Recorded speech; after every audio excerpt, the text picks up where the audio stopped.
কাল আমাদের অ্যাপার্টমেন্টের ভিতরে কিছু খাবারের স্টল বসানো হয়েছিল। সাউথেরই একটি নামকরা রেস্টুরেন্ট রামেশ্বরম ক্যাফে থেকে এনারা এখানে এসেছিলেন। ওই প্রায় সকাল 8টা থেকে 9টা অবধি এনারা এখানে ছিলেন, তবুও যেন ভিড়ই শেষ হচ্ছে না।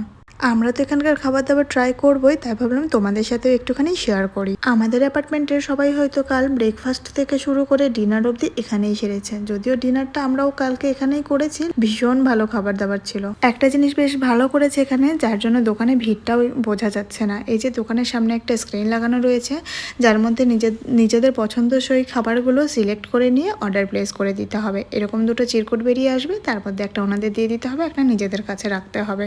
তাহলে ওরা নাম্বারিং ধরে ধরে খাবারগুলো দিয়ে দেবে।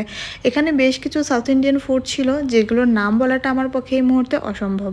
তো সবগুলোর নাম তো আমি জানি না, তাই বলতেও পারছি না। এদিকে ইডলি তৈরি করা হচ্ছে, আর পেছন দিকে দোসা দেখাচ্ছি তোমাদেরকে।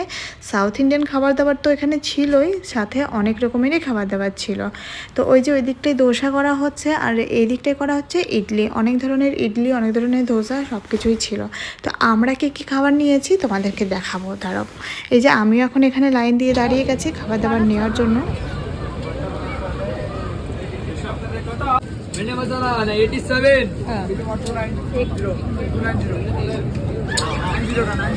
আমাদের প্রথম খাবারটা রেডি করা হয়ে গেছে। এটার নাম ছিল ঘি পুডি ইডলি, দারুণ খেতে ছিল। বাকি খাবারগুলো এখানে দিয়ে দিয়েছে। আমি নিয়েছিলাম ঘি পুডি মশলা দোসা, এতটাই ক্রিস্পি ছিল, আর ভিতরে মশলাটার টেস্টটা অন্যরকম ছিল, বেশ ভালো ছিল। আর এটা ছিল বাটার দোসা। তো এক একজন এক এক রকম নিয়েছিলাম। আমরা এদিকে খাচ্ছি, আর এদিকে বাচ্চারা মাস্তি করছে নিজেদের মতো। আমাদের খাওয়া দাওয়া হয়ে গেছে, বরের আরো কিছু ট্রাই করার ছিল, তাই আবারও লাইন দিয়ে দাঁড়িয়েছে। বেশ ভালো লাগে মাঝে মাঝে এরকম আমাদের অ্যাপার্টমেন্টের ভেতরে স্টলগুলো আসে। তোমাদের ভিডিওটি কেমন লাগলো জানিও, ভালো লাগলে আমার চ্যানেলটি ফলো করে আমার সাথে থেকো।